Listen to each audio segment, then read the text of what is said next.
बोलने पर तो ऐसा लगता है जैसे खून आ गया जिस्म के अंदर। ये जो रूहानी आमिल है ना, रूहानी आमिल जो जिन चुड़ैल भूत भगाते हैं, चाहे वो देवबंदी हो, बरेलवी हो, अहले हदीस हो, रायवंड का मुकीम हो, तबलीग में साल लगा हुआ हो, बुजुर्गों ने खिलाफत दी हुई हो, कभी किसी से मुतासिर मत हो। ये कख भी नहीं है इनके पास, कोई उलूम नहीं। इल्म तो कहते हैं उलूम है, उलूम, इल्म भी नहीं है। उलूम तो बहुत आगे की चीज है। ये किसी का ना कुछ बना सकते हैं, ना किसी का कुछ बिगाड़ सकते हैं। ये मेरा टॉपिक नहीं है, लेकिन बगैर ये कंपनी की प्रोडक्ट है। मैं बाज दफा खाना खाने के लिए जाता हूं, मैंने मंगवाई भिंडी, वो कुछ और भी ला के रख देते हैं, कहते हैं हमारी होटल की ये खास सौगात है, ये हम हर गेस्ट को देते हैं, हालांकि मैंने मंगवाई नहीं है वो। तो आप ये टॉपिक पर बात सुनने के लिए आए नहीं हो, लेकिन 4 शादियां और आमिल के खिलाफ ये मेरी प्रोडक्ट है जो मैं लाजमी आपके सामने रखूंगा। ये आपको सुनना पड़ेगा, चाहे आपको खुशी हो या आपको गम हो। बात आ रही है समझ में? तो 4 शादियों में तो मैं ज्यादा बात नहीं करूंगा, लेकिन ये आमिल लोग जो हैं, खुदा के लिए इनसे अपने आप को बचाओ। और इस पे चीखना इसलिए पड़ता है कि इसमें उलमा मुबतला हैं। उलमा जब किसी चीज में आ जाए ना, तो फिर लोगों के दिमाग से उसकी अकीदत निकालना बहुत मुश्किल है। और उलमा भी बरहक उलमा, वो उलमा जिनको हम फॉलो करते हैं, उनका दिमाग इन लोगों ने खराब कर दिया है। आमिलों ने उनको बेवकूफ बनाया इन लोगों ने। उलमा जब बातें कर रहे होते हैं ना, नहीं भाई उलूम, हजरत पहुंचे हुए उलूम है, उलूम। मैं बहुत अफसोस होता है कि आप इतने बड़े बुजुर्ग हो, इतने बड़े मुफ्ती हो, आपके दिमाग को क्या हो गया? हर बड़े आलिम के साथ फुलतुरु की तरह कोई आमिल घूम रहा होगा कि हजरत को नजर लगी है, ये नजर उतारने वाला है। हर बड़े बुजुर्ग को नजर लग रही है आजकल मार्केट में, फालिज हो रहा है तो जादू चल रहा है उनके ऊपर, फलाने ने कुछ कर दिया। 2-3 बड़े बड़े बुजुर्ग थे, उनके साथ 2 आमिल फुलतुरु की तरह हर वक्त चिपके रहते थे। ये इन पर दम करते हैं। मैंने कहा इनको भगाओ, ये करोड़ों रुपए कमा रहा है आपके नाम के, फुलतुरु को निकालो यहां से। तो एक मेरे साथ अज़म करो। मैंने अभी बैत करना शुरू नहीं किया, लेकिन जब मैं बैत करूंगा ना, तो जो भी मेरे हाथ में बैत होगा, मैं उसको ये बोलूंगा कि मुझसे वादा करो कि अपनी नस्लों को रूहानी अमलियात से बचाओगे, नस्लों को, वरना मैं बैत ही नहीं करूंगा। चाहे जिन आए ना आए, भूत आए, चुड़ैल आए, आमिल के पास बोलो नहीं जाना। कोई तावीज नहीं, कोई रूहानी, सब ड्रामेबाजी है। तावीज के जवाज का मैं कायल हूं, लेकिन छोड़ दो। जवाज अदम जवाज की जो जायज तावीज है, उसके जवाज का मैं कायल हूं, लेकिन इस बहस में नहीं पढ़ो। पूरी जिंदगियां बर्बाद हो जाती। फलाने ने कर दिया, फलाने ने कुछ कर दिया, डिमकाने ने कुछ कर दिया, फलाने जिठानी ने सास पे कर दिया, सास ने बहू पे कर दिया, बहू ने सोकन ने एक सोकन पे कर दिया। आप बड़े बड़े मदरसों में जाओगे ना, अपने घर के झगड़े लेकर, वहां कोई ना कोई बैठा हुआ होगा रूहानी, वो बताएगा आपकी, मैं निकालेगा, बोलेगा असल में आपकी जिठानी नहीं, आपके इस्लाम कह रहे हैं रिश्तों को जोड़ो, और आप जिठानी पे बल्ली डाल के, वो पहले ही दोनों तवे पे बैठे हुए होते हैं। जिठानी और जिठानी का अपोजिट क्या होता है भाई? जो भी होती है खातून, उसकी जो जिठानी और वो खुद, वो दोनों ऐसे होते हैं हर वक्त जैसे गर्म तवे पे नहीं लड़ने के लिए तैयार है। जब आपने कह दिया कि इसने कुछ किया है, तो बस अब कयामत तक ना खत्म होने वाला सिलसिला शुरू। इसलिए इस शहर से निकलो। अंग्रेज ने तरक्की क्यों की है? वो असबाब को देखता है। असबाब पैदा किसने किए हैं? अल्लाह ने। लिहाजा असबाब को देखना ये शरीयत के खिलाफ नहीं है। जो काम अल्लाह ने जिस चीज का रखा है, वो तो अल्लाह ने रखा है ना। देखो, एक आदमी क्या करता है, भूख लगती है, रोटी खाता है। अब कोई उससे कहे कि भूख लग रही है, रोटी खा रहा है, क्यों? कह रहे भाई सबब ये है, साइंटिफिक लॉजिक है, जब भूख लगेगी तो रोटी से पेट भरेगा। सारे साइंसदान इस पर मुत्तफिक हैं। कोई कहे अबे तू साइंस को मानता है? हम तो सिर्फ कुरान और सुन्नत को मानते हैं भाई, हम साइंस को लिफ्ट नहीं कराते। ये मजहब के नाम पे हमाकत और बेवकूफी की बात होगी कि नहीं होगी? तो भाई मजहब ने कब कहा है कि यहां साइंस गलत है? भाई ये असबाब किसने पैदा किए हैं? अल्लाह ने पैदा। सिर्फ इब्राहिम अलैहिस्सलाम वाहिद थे जिनको आग में डाला गया, नहीं जले, वरना दुनिया में कोई भी आग में जाएगा तो क्या होगा? जलेगा वो। कोई कहे ईसा अलैहिस्सलाम बगैर बाप के पैदा हो गए, लिहाजा मैं विदाउट मैरिज मैं भी चाहता हूं मेरे यहां बच्चा पैदा हो जाए। अब लोग कह रहे हैं भाई साइंटिफिकली ये मुमकिन नहीं है। वो कहे ईसा अलैहिस्सलाम के कैसे हो गया, हजरत मरियम के कैसे हो गया विदाउट हस्बैंड? उसे कहा जाएगा भाई वो अल्लाह की एक कुदरत की निशानी थी, वो इलॉजिकल काम था जो अल्लाह ने करके अपनी कुदरत जाहिर कर दी। लेकिन अल्लाह की आदत क्या है कि जो काम होता है वो असबाब के तहत होता है। अब होता यह है कि घरों में जब लड़ाइयां होती हैं तो जब भी काम हो रहा है ना तो उसके पीछे कोई ना कोई सबब है, ये ज़हन में रखो। ऐसा होता नहीं। न्यूटन क्या बोल के गया था? गलत बोला था न्यूटन ने। न्यूटन कह के गया था कि जो चीज रुकी हुई है कयामत तक रुकी रहेगी, जब तक उसको हरकत देने का कोई सबब ना हो। हरकत एक काम है ना, तो जब तक कोई मुहर्रिक नहीं होगा वो हरकत में नहीं आएगी। और जो चीज चल रही है वो रुकेगी नहीं जब तक कोई रोकने वाली शय ना हो। अगर आप ये जिन चुड़ैल भूत के चक्रों में पड़ते हो ना, तो आप एक नया लॉ बनाओ। फिर पहले मैं न्यूटन को थोड़ा सा एक्सप्लेन कर दूं ना। यानी जब भी कोई काम हो रहा है ना तो काम के पीछे कोई सबब बोलो है, कोई सबब है। घर में लड़ाई हो रही है, इसका मतलब इसके पीछे कोई सबब है। या तो आप किसी की बेइज्जती कर रहे हैं, इस पे गुस्सा आ रहा है उसको, या आप उसके हुकूक अदा, आप बीवी के हुकूक अदा नहीं कर रहे, इस पे गुस्सा आ रहा है उसको, लड़ाई हो रही है। मां के साथ बदसलूकी कर रहे हैं, बीवी को तरजीह दे रहे हैं, सास बहू का आपस में क्या हो रहा है, इख्तलाफ हो रहा है। या तो सास जालिम है या बहू जालिम है, या जिठानी गड़बड़ कर रही है, आप सही चल रहे हैं, कहीं ना कहीं गड़बड़ हो रही है। अब गोरे के साथ जब गड़बड़ होती है तो गोरा उसकी लॉजिक तलाश करता है, सबब तलाश करता है। सारे माहिरीन मिलके बैठ जाते हैं कि हम अफगानिस्तान में पिटे क्यों, वो गौर करते हैं इस पे,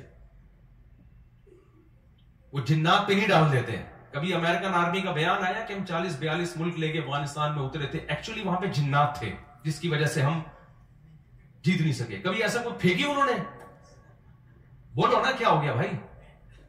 उनके यहां अगर ये रूहानी ड्रामेबाज होते, कहते भाई वो असल में तुम्हारी ताकत तो बहुत है लेकिन वहां जिन्नात है, जिन्नात से कौन लड़ सकता है। वो अमल हम पर फ्रांस ने जादू किया हुआ है। असल में अमेरिकन पे किसने जादू कर दिया था? फ्रांस पे। फ्रांसीसियों पे जादू किया जापान ने, जापान पे जादू किया स्विट्जरलैंड ने। आप कह सकते हो स्विट्जरलैंड कैसे जादू करेगा? जब जिठानी कर सकती है तो स्विट्जरलैंड की ताकत जिठानी से ज्यादा है या नहीं है? क्या ख्याल है भाई? वो तो सारे जितने भी आमिल हैं उनको स्विट्जरलैंड का सिर्फ विजिटिंग वीजा भी दे देना तो सारे आमिल उसके कहने पर जादू शुरू कर देंगे। निकालो अपने आप को इस टेंशन से, मुसीबत से। तो वो गलती दोबारा नहीं दोहराते जो गलती उनसे एक बार हो चुकी है। गोरा नहीं दोहराएगा उस गलती को। हम बार बार उस गलती को रिपीट करते हैं, बार बार उस गलती को रिपीट करते हैं। और जब नाकामियों का मुंह देखते हैं तो रूहानी ड्रामेबाज हमें कहता है असल में तुम पर किसी ने कुछ कर दिया है। फिर निकलना भी शुरू हो जाती हैं चीजें। वहां से फलीता निकला, वहां से पलीता निकला, वहां से किसी के नाखून निकले। मुझे लोग लाके दिखा, मैं कचरे में डाल, मेरे घर से भी तावीज निकलते हैं, मैं कचरे में फेंक देता हूं। कोई आ जाता है चुपके से कुछ रख के चला जाता है, जरा भी मुतासिर में कहता हूं तूने जो रखना है बोलो भाई, कुछ भी नहीं होने वाला इंशाल्लाह। तो इस शहर से निकलो, समझ रहे हो? बहुत मुश्किल है निकालना। क्यों? और मैं आपके सामने इतने कॉन्फिडेंटली बात करता हूं, मैं उलमा के सामने नहीं करता, क्योंकि मुझे आगे से मुखालफत का सामना करना पड़ता है। वो कहते हैं आप तो अब उलमा के सामने कौन ऊंची आवाज से बात करे। मैं कहता हूं आवाम को समझाओ भाई। आप कह सकते हो मुफ्ती साहब आपका इल्म क्या उलमा से भी ज्यादा है, आप उनसे भी 2 हाथ आगे निकल गए। कतन नहीं। हम ये कहते हैं ये इल्म ही नहीं है तो ज्यादा कम की क्या। उलमा का इल्म हमसे दीन के इल्म में ज्यादा है। हम जितने हमारे अकाबिर हैं, बुजुर्गान दीन है, दीन की जहां बात आएगी हम सरेंडर कर देंगे। मेडिकल की साइंस की बात आएगी तो डॉक्टर को मानेंगे या उलमा को मानेंगे? डॉक्टर को मानेंगे। अब डॉक्टर कह रहे ये दांत निकलवा दो, हजरत जी बुजुर्ग कह रहे नहीं निकलवाओ, भाई मैं किसकी मानूंगा? अब कोई कहे यार आप उलमा से आगे निकल रहे हो। भाई मेडिकल साइंस में तो मेडिकल साइंस के उलमा की राय का एतबार होगा, शरीयत में किसकी बात का एतबार होगा? तो ये जो रूहानी ड्रामेबाजी है ये शरीयत का इल्म बोलो नहीं है ये। और याद रखो आप जितने हो ना टोटल इतने ही हो, आपके साथ कोई हमजाद कोई मुवक्किल नहीं है। ये कह रहे हो तुम्हारे तुम हो, एक तुम्हारा हमजाद है। एक मंतिकी गया अपने गांव में, लोगों ने पूछा तुम क्या पढ़कर आए? वो मंतिक पढ़ी उसने। बोला क्या पढ़ा है तूने इतने सालों में? कह रहा मंतिक पढ़ी है। कह रहा बता तो सही। उसने कहा सुबह नाश्ते में बताऊंगा। तो नाश्ते में उसकी अम्मा ने 2 बॉइल्ड अंडे बनाए, एक अब्बा के लिए और एक बेटे के लिए। तो बेटे ने कहा, अब्बा ये अंडे हकीकत में तो 2 हैं, लेकिन तसव्वुर की दुनिया में ये 3 है। एक ये अंडा, एक ये अंडा और एक इन दोनों का मजमुआ। वो एक अलग उसकी तसव्वुर है ना, एक ये अंडा और एक ये अंडा, ये इनफिरादी हैसियत है, और एक इनकी मजमुई हैसियत से वो क्या है, दोनों का मजमुआ, वो एक अलग चीज है। अब्बा ने 2 अंडे के खाए, बोले मजमुआ तू खा ले बैठ के। मजमुआ कौन खाएगा, वो तू खाएगा। तो आमिल भी कहता है, एक आप हो, एक आपका हमजाद है, एक मुवक्किल है, पता नहीं क्या क्या ड्रामेबाजी, जितने गाढ़े अल्फाज लेकर आते हैं ना, जिनका ना सर ना पैर। लोग कहते हैं उलूम, ये क्या है भाई, उलूम है भाई, बहुत ऊपर की बातें हैं भाई, इनको तो समझने के लिए हमारे वो दिमाग ही नहीं है भाई। ये इसलिए समझ में नहीं आ रही कि बातें ही ठीक नहीं है, ये कोई दलील नहीं है इन पर। मुशरिकीन जिस शिर्क में मुब्तला हुए, उसकी बेइज्जती तवहुम परस्ती। इम्कानात की दुनिया में बहुत कुछ मुमकिन है, हमने इम्कानात की दुनिया को नहीं देखना, हमने दलाइल की दुनिया को देखना है। जिस चीज का दलील से सबूत होगा उसको माना जाएगा, सबूत नहीं है तो इम्कान तो बहुत कुछ हो सकता है। देखो मैंने केस किया जैद पर कि इसने मेरे 1 लाख रुपए चोरी किए, जज ने बुलाया, जैद ने मेरे खिलाफ केस किया, सॉरी मैंने जैद के खिलाफ केस किया कि जैद ने मेरे 1 लाख रुपए चोरी। आप लोग को सब आवाज से आ रही है, कोई कंफ्यूजन तो नहीं हो रही ना आवाज में। मैंने जज के सामने कहा जी जैद ने 1 लाख रुपए चोरी किए। जज ने कहा तुम्हारे पास दलील क्या है। मैंने कहा गवाह, क्या मैं पागल था उस वक्त गवाह लेके घूम रहा होता? जब ये चोरी कर रहा था तो मेरे पास अगर गवाह होते तो मैं चोरी करने देता इसको, मैं तो पकड़ के कुट लगाता। जज क्या, अच्छा कोई कैमरे की रिकॉर्डिंग दिखा दो। जज साहब अगर वहां कैमरा लगा होता तो ये चोरी करता? इसने ऐसी जगह चोरी की है जहां कैमरा नहीं लगा हुआ था। जज क्या भाई, मैं जज जान देगा, जैद को चोर करार दे देगा? बोलते क्यों नहीं भाई। अब जज कह रहे ये जैद बरी है, मैं कहूं जज साहब क्या इस बात का इम्कान नहीं कि मैं सच बोल रहा हूं? जज क्या कहेगा, 100% इम्कान है, लेकिन इम्कान की बेस पे कभी फैसले नहीं होते। इम्कान तो बहुत, इम्कान तो इस बात का भी है कि आपने चोरी की हो और ये केस ही ना कर रहा हो, इस बेस पे कि गवाह नहीं है, इसका भी तो इम्कान है। इम्कान तो इसका भी है कि 1 लाख नहीं 1 करोड़ चोरी की हो। पता नहीं क्या क्या इम्कानात दुनिया में है, कभी इम्कान की बेस पे फैसला नहीं किया जाता।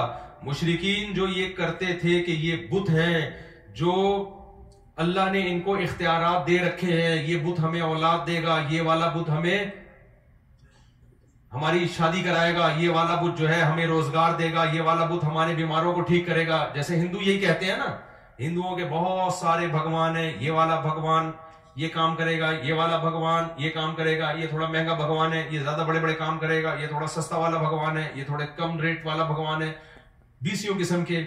अब जब उनसे पूछा जाए, पहले मुशरिकों से भी पूछा जाता था भाई तुम्हारे पास क्या दलील है ये करेगा, वो कहते थे दलील नहीं थी, वो कहते थे हमने अपने बाप दादा से सुनते आए हैं, तो अल्लाह के लिए क्या मुश्किल है कि अल्लाह इनको इख्तियारात दे दे।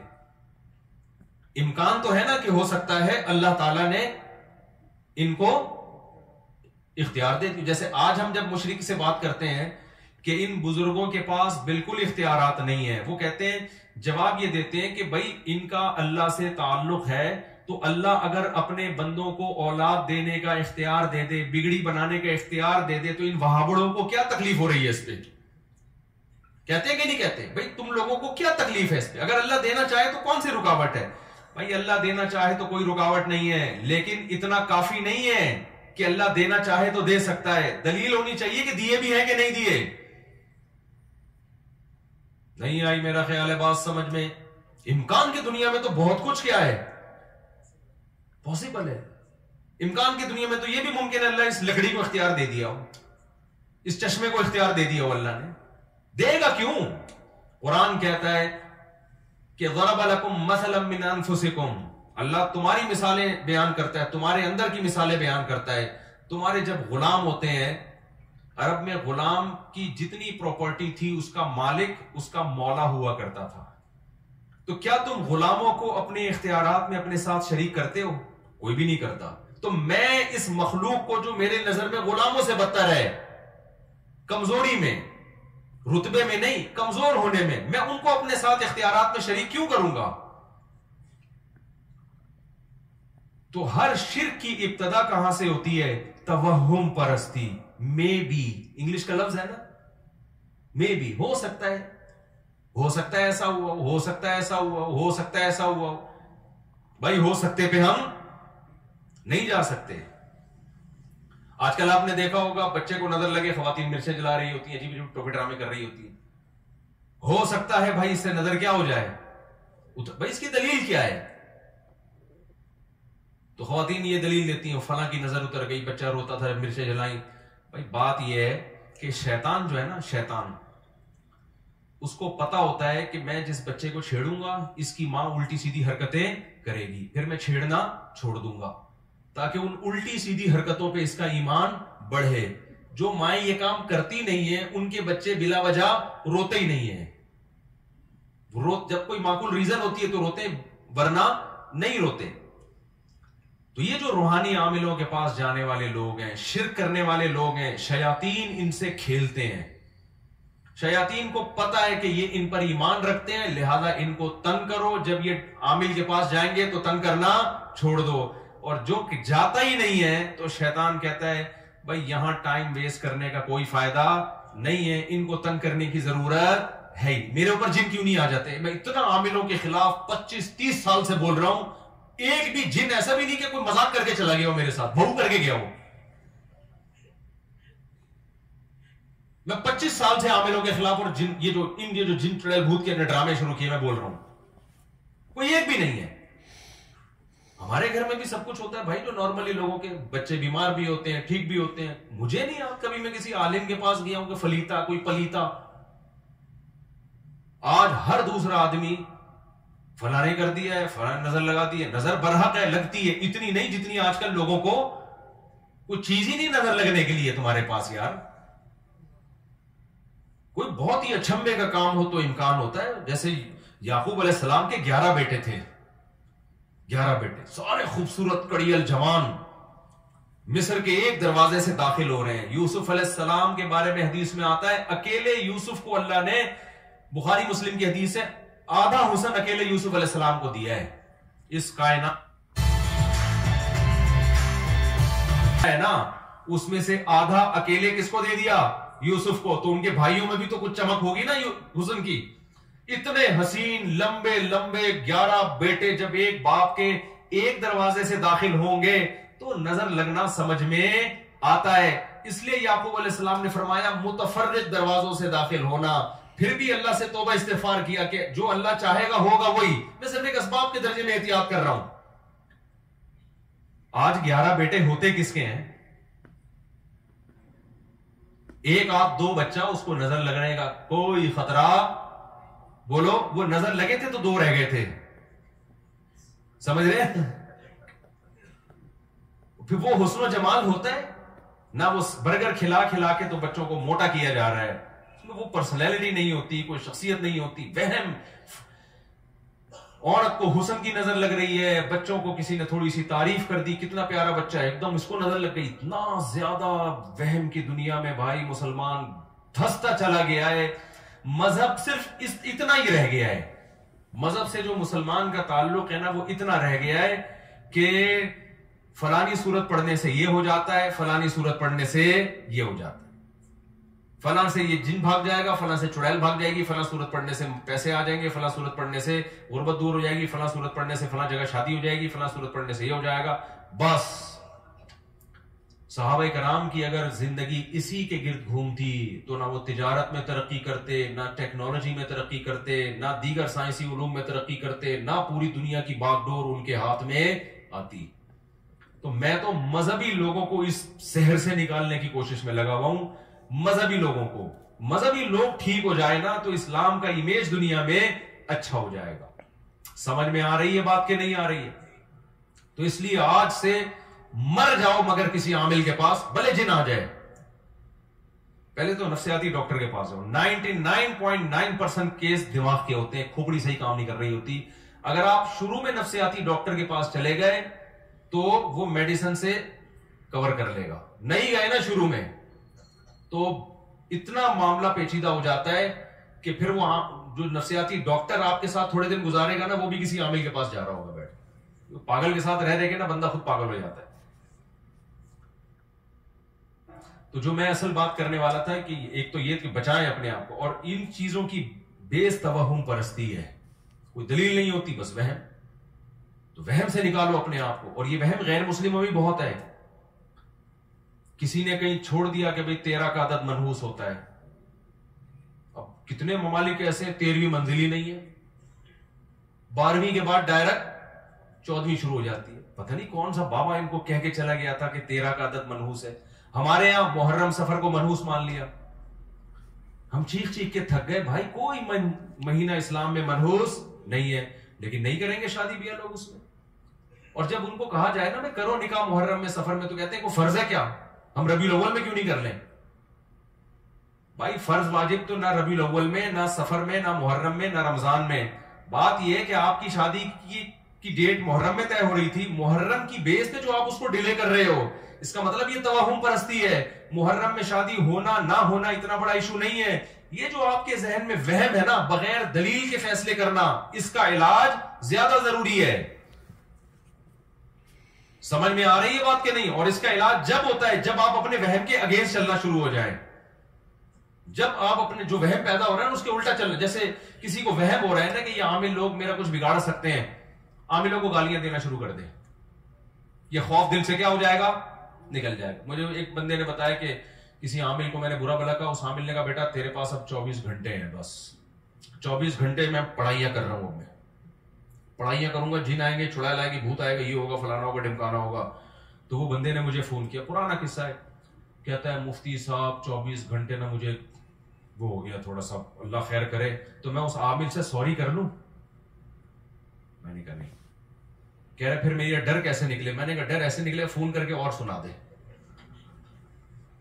मैंने कहा 24 घंटे से पहले पहले जो तू कांप रहा है ना, ये वहम है, इसके अगेंस्ट चलना शुरू। फोन उठा के उसको बोल भाई तू 24 नहीं, तू 12 घंटे में कर ले जो करना है, और तेरे बाप में वो ताकत ही नहीं है। तो थोड़ा माजरत के साथ अब्यूजिव लैंग्वेज इस्तेमाल कर रहा हूं, लेकिन अब तमीज से नहीं इन लोगों को समझाया जाता। बोले तू ऐसा कर, चुड़ैल नहीं, तू चुड़ैलों की सरदार भेज मेरे पास, और मैं यहां बैठूं, मेरे घर आके पढ़ाइयां कर, तू देखता हूं आज तेरे में दम कितना है, आज मैं देखता हूं। मैंने कहा अगर ये हो रहा है ना, ये जो ऐसे करके उसको डांट रहे हैं कि जी देखें, वो देखें काइंडली, आप प्लीज देखें प्लीज। मैंने कहा फिर 24 नहीं 12 घंटे में तेरे साथ वो कुछ हो जाएगा जितना तू समझ रहे हैं ना, उसका डबल हो जाएगा। वहम तो एक बहुत बड़ी बीमारी है। आप जब एक फर्ज कर लेते हैं ना तो बहुत नुकसान होता है आपको। तो ये निकालोगे ना अपने आप को, अपनी औरतों को भी निकालो इस अजाब से। कोई जिन चुड़ैल भूत बिल फर्ज आ भी गया तो सूरह फलक सूरह नास पढ़ के दम करो, इमाम साहब से बोलो वो दम कर देंगे, बस इससे ज्यादा आगे बढ़ने की जरूरत नहीं है। पेशेंट ठीक हो जाए तो भी यही इलाज है, ठीक नहीं हो तो भी यही इलाज है, इससे ज्यादा आगे बढ़ना नहीं है। अव्वल तो जब ये कॉन्फिडेंस पैदा करोगे तो आएगा ही नहीं जिन। मैंने ऐसे लोगों को देखा रातों को अकेले कब्रिस्तान में सोते हैं। आप में से कोई भी रात कब्रिस्तान जाए ना 2 बजे, कोई ना कोई चुड़ैल नजर आएगी। गोरकन को कभी नजर नहीं आती। ये जो हमारा अंडा से आगे कब्रिस्तान है ना, यहां बहुत लोगों ने सरकटे देखे हैं। मैंने आज तक कोई सरकटा, जितने देखे जुड़े हुए सर वाले लोग ही देखे हैं।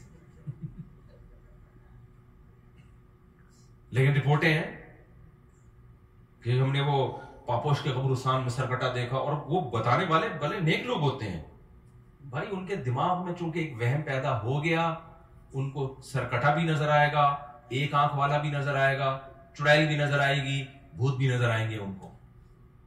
आप कॉन्फिडेंस पैदा करो, आप कब्रिस्तान में जाओ। कब्रिस्तान में तो और भी खौफ नहीं होना चाहिए। वजह उसकी है कि खौफ तो जिंदों से होता है, मुर्दे तो बेचारे मरे इसलिए कि अब किसी काम के हो। मौत नाम ही इसी चीज का है। मैं अक्सर एक वाकया बताता हूं ना, एक साहब ने कहा कि मैं मजार पे जा रहा हूं, मुझे फालिज हुआ है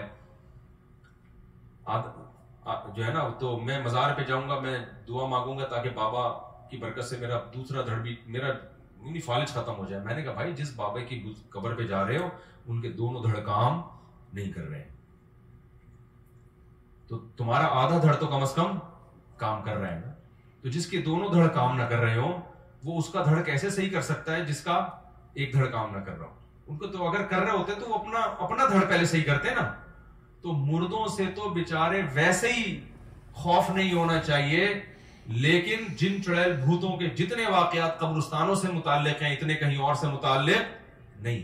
तो नजर भी आ जाते हैं लोगों को, वहम होता है। तो इसलिए अपने आप को ना रियलिटी की दुनिया, घर में चोरी हो रही है, चोर का पता नहीं चल रहा, जिन पे मत डालो।